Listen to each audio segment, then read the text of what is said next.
ఓం నమో వెంకటేశ. అందరికీ నమస్తే, good morning.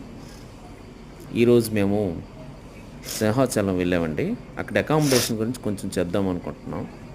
కాకపోతే సీనరీ హైలైట్గా ఉంది చూడండి. నేను తీసుకునే గజపతి చౌల్ట్రీ ముందు ఉండే గర్భగుడి ప్రాంగణం ప్రకృతి చాలా బాగుందండి. ప్రకృతిలో పులకరించిపోయామనుకోండి.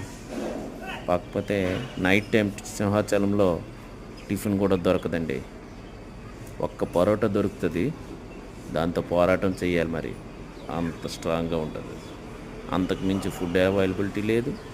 నెక్స్ట్ అకామిడేషన్ కూడా ఏమవుతుందంటే అక్కడ ఏసీ రూమ్లో బ్లాంకెట్స్ ఉండవు, హైజీనిక్గా ఉండవు. ఈసారి ఎవరైనా రూమ్ తీసుకోవాలంటే సింహాచలం కొండ కింద తీసుకోండి. మీదనంత బాగాలేదండి, ఏ ఫెసిలిటీ లేదు. దయచేసి మీరు ఇబ్బంది పడతారని ఈ వీడియో చేస్తున్నాను. కాకపోతే స్వామివారి దేవస్థానం ప్రకృతి అద్భుతంగా ఉంది. Thank you.